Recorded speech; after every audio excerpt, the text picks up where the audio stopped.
narito lang kami. Lalo na magaling ang ating alkalde na si Yorme Isko Moreno de Bagoso. Mahal na mahal po namin kayo. Magandang umaga! Maraming salamat po, Vice Mayor G. Atienza. Muli, sa lalo ng aking mga nanay at tatay, manatili lamang muna po tayo nakaupo sa ating po mga upuan ng sa ganun po. Mabilis lamang ang ating gagawing pamamahagi. Palagpakan po natin ang ating minamahal na ama ng lungsod ng Maynila, Yorme Isko Moreno Domagoso. Maupo po kayo. Yung iba daw sa inyo, alas 5 pa lang ng umaga. Malalapot talaga dugo ninyo. Maaga kayo nagigising. Ay, magandang umaga. Good morning! Ay, salamat sa Diyos sa nakarating kayo. At ito po ang programang Kagapay. Innovative.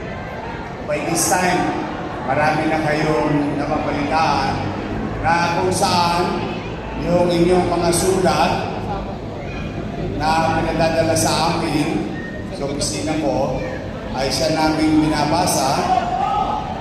Maupo daw, may bayad sa balcony. Yan ang araw, orchestra balcony. Maupo daw po kayo, maupo daw. Yung mga sulat ninyo, nililipot ko yan, buong Maynila yan, ano? Pagkayari, binabasa namin. Tapos, habang tumatagal, itong programa to, parang na napalay. Grabe, mga siguro 200 o 300 letters every day ang natatanggap ko. Pagkayari noon, siyempre magde-delegation na ako. Alam mo naman, di ba? Bilang isang ina, bilang isang ama, sa kanyang mga anak, ang mga magulang laging hahanap ng paraan. Kaya, kung bakit halos every other week, may ganito tayo upang tugunan ang inyong mga sinulat. Gusto ko, pag nagkita tayo, solusyon na yung makuha ninyo. Kaya binuhay ko itong programa ko nung dati pa, nagka-pandemic lang. Pero ngayon, binalik natin simula noong July 2025. So ito po ay isang pamamaraan namin na kung saan hindi yun na hinahanap ang gobyerno. Yung gobyerno ang umahanap sa inyo. Kaya steady lang kayo sa getting. Hindi kayo mawawalan.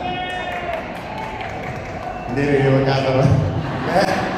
Magandang balita naman ang dala namin. Basta ako, kahit gipit na gipit tayo, sabi ko nga, ako lagi ako sinasabihan ng nanay ko, huwag akong magpapakatimawa. Yung bang tawag dyan yung nanlilimos. Sabi niya, kailangan magsikap ka. Pero, kung ipanglilimos ko kayo, kanino man tao, hindi ako mahihiya.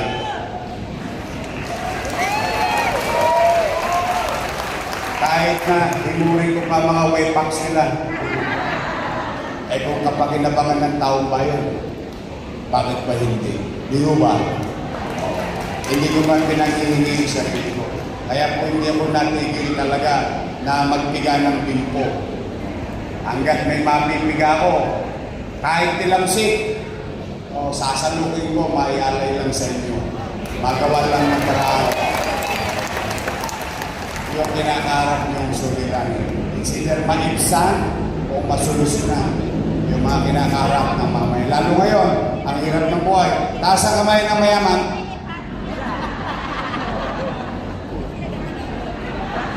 Ang hirap. Tapos may sakit ka pa. Tapos yung anak mo nasa ospital. Nanay mo, konti na lang ang birthday. Hindi mo mailabas, maiuwi sa bahay. makasama mo man lamang hanggang sa huling hininga. Dahil hindi ka pabayad sa ospital. Maraming suliranin ng tao. Sa dami ng sulat na binasa ko, iba't ibang kwento.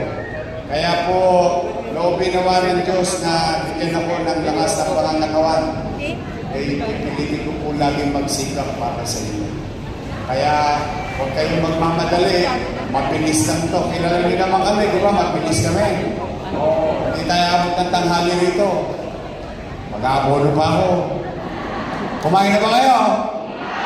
Huwag kayo mag-alala, lilipas din yan. Mag-umpisa na po tayo. Nais ko lang batiin. Andito ang ating maganda at magaling na Vice Mayor. Si Vice Mayor Chi. Tapos yun, yung maganda na yun. Anak yan ng ex-girlfriend ko. Naasawa ko na. Si Frances. Ang poging si Bolong. Kung si Bolong si. Ito. Sino pa nandito? Ayun. Ang laging nangongona. Top notcher. Diyan? Nangongona. Ito. Kasabay ko pa to. Kasabay ko pa to. Magkabats kami. 1998. Tagal mo na rin pala, Edward. Talagang mahal ka ng district 2. Dati buko hanggang kilay eh. Si Edward Tano, palakpakan natin. Si Lawi, paparating na. Sige, mag-uumpisa na tayo. Ha? At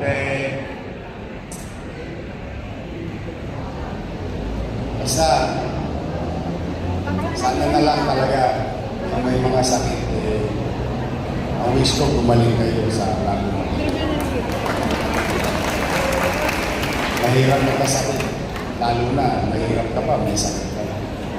Magbubuti ako. Huwag kayong mag-alala. Magbubuti ako. Ha? Muli, magandang umaga sa inyo. Ay, mga lolo't lola ko, taas ang kamay. Senior citizen. Yan. PWD. Solo parent. Nag-aaral sa PLN. Yung anak. UDM. Maglulumi-lumi na tayo. Ay, di ba? Nadali ko na yung Enero, Febrero, Marso. Nagkaibi ng Abril. Tama? Pagditan ko naman. Abril, Mayo, Hunyo.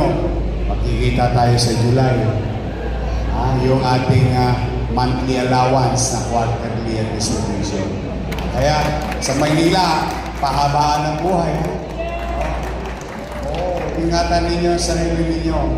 Sa mga lolo't lola ko, ay pasensya na kayo mga bata. Paborito ko yung mga nanay at tatay ninyo. Huwag kayong mag-alala. Una-una lang yan. Darating din kayo dyan. Basta kami, sa aking mga minamahal na lolo't lola.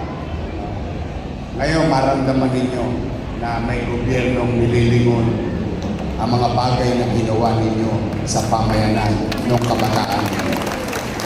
Magandang umaga, magpalainawa kayo po. I love you. Let's begin. Manila! Thank you. Maraming salamat po, Yorme Isko Moreno Dumagoso, at pakiusap lamang po sa lahat.